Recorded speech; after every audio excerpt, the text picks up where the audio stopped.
반갑사마 옹사마입니다. 하하하. 자, 이번 시간에는 결벽증 치유 방법 제2탄입니다. 빰빠라빠밤. 박수를 치는 분이 아무도 없으시군요.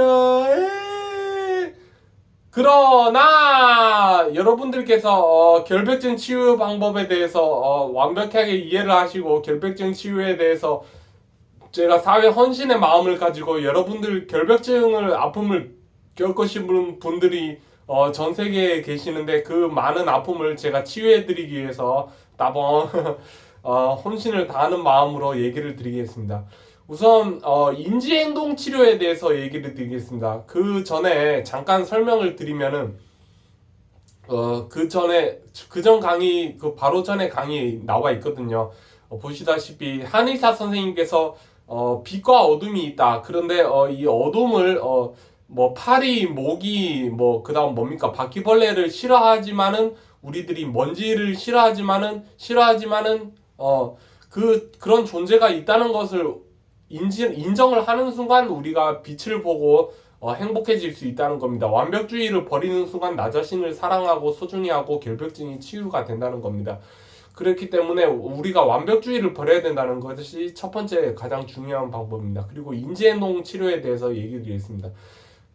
결벽증 인구가 얼마나 있는지는 모르겠어요. 제가 이 80억 인구 정부 전체 분들을 일일이 인터뷰를 하면서 결벽증이 있으십니까 없으십니까를 인터뷰를 하고 다니기에는 제가 인생 80년을 다 소비를 해버려야 되기 때문에 결벽증에 대해서 인터뷰를 하지는 않았습니다만은 결벽증 인구가 전체 인구에 비해서는 소수이긴 합니다만은 그 몇 퍼센트인지는 제가 인터뷰를 일일이 하지 않아서 모르겠습니다만은 아무튼 전체 인구에 비해서는 소수이지만은 그 소수의 인구 분들께서 많은 고통을 받고 계세요. 그 소주자분들의 의견을 존중하는데요. 또 내가 몸이 남자로 태어났는데 여자의 마음을 가지고 있어서 성전환을 해야 하느냐 말아야 되느냐 이런 고민 아픔을 겪고 계신 분들도 계시잖아요.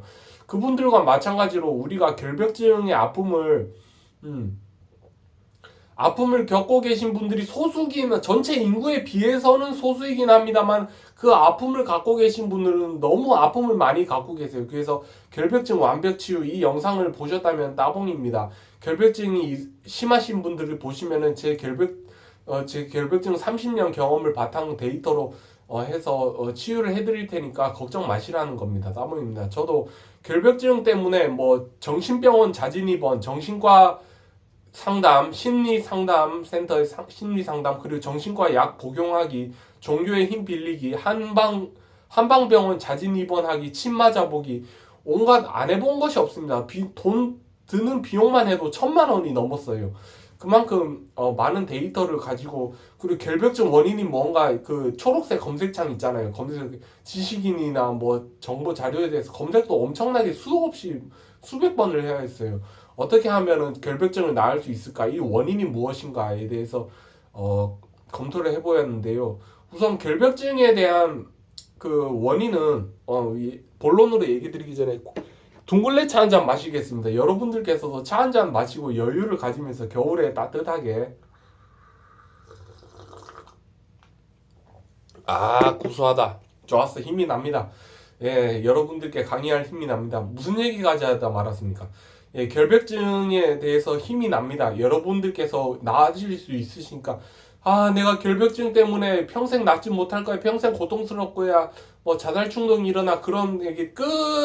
이제는 제가 결벽증을 모두 치료해 드리겠습니다. 우선 완벽주의를 버리고 그 어느 스승님 말씀대로 대자연의 법칙이 7대3의 법칙으로 운영이 되기 때문에 우리가 하루 만에 에너지를 100% 에너지를 갖고 있는 100% 에너지를 전부 다 소모하면 과로사로 사망을 하게 돼요. 그래서 최대 70%만 써라. 그래서 세수할 때도 내가 70%까지만 완벽하면 괜찮아. 그 샤워할 때도 70%까지만 해도 괜찮아. 그리고 그 인지행동 치료인데요. 정신과에서도 설명을 드렸는데요. 제가 이걸 얘기 드리면 정신과 의사 선생님께서 환자분들이 줄어들어서 매상이 좀 줄어든다고 저를 원망하실지 계란을 던지실지 모르겠지만 저는 각오를 하고 여러분들의 결벽증을 낫기 위해서 혼신을 다해 드려야 되는 입장이기 때문에 인지행동 치료 쉽게 얘기해서 좀 밥 먹으시는 분들께 죄송한데 코딱지를 팠다가 이것을 1분만 개개 보고 1분만 견뎌봤다가 손으로 흐르는 수돗물에 씻는다고 하셔보세요. 그 콧물이 흘러도 일부러 씻지 말고 1분만 견뎌봤다가 그 다음에 세수를 하고 씻어보세요. 그러면은 내가 이것은 인지행동 치료예요. 이것이 내가 바이러스에 우리가 몸이 제 하늘나라로 떠난 제 건강학하러 하늘나라로 떠난 그 결벽증 분야의 권위자이신 그 제 친구가 있는데요. 동갑내기 친구인데요. 지금 하늘나라로 떠나가 있습니다만 그 친구 되게 그립네요. 그 친구는 세수를 30초 만에 하고 샤워를 3분 만에 하는 친구였어요. 저는 그 친구가 굉장히 부러웠어요. 그 친구한테 많은 도움을 받았어요. 성공하려면 성공한 사람들을 따라해라. 실패하려면 실패한 사람을 따라해라는 말이 있듯이 성공한 사람을 따라하는 겁니다. 그래서 그 결벽증을 나으려면 성공한 사람을 따라해야 돼요. 그 제가 산 증인이고 저를 따라하세요. 자뻑이긴 합니다만은 저를 따라하시면은 제가 결벽증이 정말 많이 호전이 되어 있기 때문에 결벽증이 지금도 남아 있어서 조금 찝찝하고 불편한 감이 있긴 하지만 한 90% 못해도 최소 90%는 나았어요. 그래서 행복합니다. 결벽증이 10%좀 남아 있더라도 쇼펜하우어 할아버지께서 얘기하듯이 서랍장이 우리가 10개가 있으면 하나의 서랍장이 열려 있어도 닫혀 있지 않아도 우리가 9개의 서랍장이 닫혀 있다면 그것이 행복으로 전환할 수 있는 계기가 된다는 겁니다. 아시겠죠? 나봉. 둥글레차 한 잔만 더 마시겠습니다. 너무 맛있고.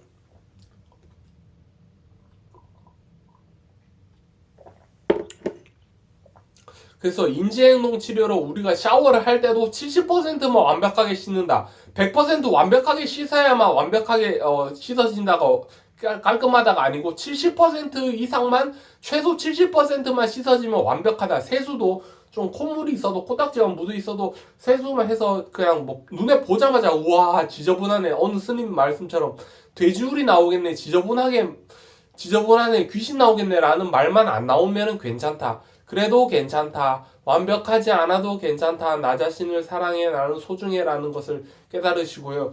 그리고 우리가 그 인지행동 치료와 그 얘기를 드렸듯이 특히 그런데 여러분들께서 처녀자리 별자리와 금체질 분들께서 결벽증이 많으실 거예요. 왜냐하면 저도 처녀자리 별자리고 금체질인데요. 이게 조금 안 좋게 얘기를 하면은 좀 안타깝게 얘기를 해야 된다 할까요? 그러면은 좀 예민하고 까탈스러운 성격 이거요. 좀 좋게 얘기하면은 굉장히 우수하신 분들이시고 자뻑이라고 욕을 먹어도 우수하시고 예술성, 감수성이 풍부하시고 상당히 디테일한 분이세요. 그래서 상당히 디테일한 예술 분야의 업무를 하시는 것이 상당히 적합하게 맞아요. 그래서 금체질이나 천여자리 분들께서는 속도가 되게 느려요. 뭔가 작품을 만들 때 이 숲을 볼 수는 있지만 큰 나무를 보지는 못해요. 그래서 이것이 비난이 전혀 아니고요. 저도 금체질이고 천여자리거든요. 그렇기 때문에 속도가 느려요. 느린 대신에 많이 전체를 볼 수 있어요. 토끼와 거북이 중에 거북이에 속해요. 비록 느릿느릿하지만 속도는 느리지만 세상에 많은 아픔과 슬픔과 희노애락을 경험하고 갈 수 있는 장점이 있는 거예요. 그래서 너무 슬퍼하지 마시고 우리가 희망을 가지시면 돼요. 그래서 천여자리 분들 또는 금체질 분들께서 속도가 느린 대신 디테일이 상당히 하기 때문에 오류를 찾아보기가 어렵다. 거의 완벽주의 분들께서 결벽증을 많이 겪으세요. 결벽증은 털털한 사람에겐 결벽증이 결코 오지 않아요. 그렇기 때문에 그렇고 인지행동 치료 그리고 강박증의 일종이 결벽증이고 한의사 선생님과 정신과 의사 선생님께서 공통적으로 말씀하신 것이 이것이 불안 때문에 오는 것이래요. 그래서 우리가 불안함을 없애려면 우선 첫째 건강 몸을 소중하게 중요하고 건강에 좋은 음식을 먹고 밖에 산책을 아침에 1시간 저녁에 1시간 최소 2시간은 나가셔야 돼요. 그래서 건강에 유념하시고 건강에 해로운 음식을 먹지 않으셔도 내 자신을 튼튼하게 지키셔야 이래 불안이 없어져요. 그리고 늘 긍정적인 마음을 가지시고 유튜브에 좋은 강의와 긍정적인 책을 많이 보세요. 그러시면은 우리가 긍정 마인드로 이 불안이 없어요. 정신과 어느 선생님께서 박사학위 계신 정신과 의사 선생님께서 또 말씀하셨는데 이게 불안할수록 결벽증이 심해지는 경향이 있대요. 그래서 스트레스를 적게 받고 우리가 긍정적인 마음을 평상시에 많이 갖도록 노력을 많이 하셔야 된대요. 불안할수록 결벽증이 심해진다. 그리고 인지행동 치료로 강박증, 이게 결벽증뿐만 아니라 강박증 전체에 속한 것이 결벽증이기 때문에 강박증에도 해당되는데요. 이 강박증으로 고생하시는 분들께서, 특히 완벽주의신 분들께서, 저도 그런데요. 물건을 이렇게 막 이게 높이별로 쌓아야 되고 뭐 모양별로 색깔별로 쌓아놔야 되고 수건도 네모지게 각이 잡혀야 된다는데 시간이 다 됐는데요. 그래서 이것을 딱 완벽하게 해야 된다는 것을 버리고 물건을 일부러 대각선으로 삐뚤어 놓으세요. 삐뚤어 놓으셔서 이것을 1분만 고통스러우셔도 1분만 견뎌보시고 1분 후에 똑바로 올바르게 한다고 해보세요. 이렇게 하시면은 완벽주의가 없어집니다. 인지행동 치료가 됩니다. 예, 결벽증에 대해서 이렇게 얘기를 드렸고요. 얘기가 길어지면 지루하니까 이렇게 하시면은 결벽증이 해소된다. 또 궁금한 사항이나 질문 사항이 있으시면은 저에게 질문을 해주시면 또 결벽증에게 이어나가도록 하겠습니다. 오늘 강의는 여기까지입니다. 이 영상이 마음에 들으셨다면 구독과 좋아요 부탁드립니다. 따봉 다음 이 시간에 다음에 또 만나요. 뿅.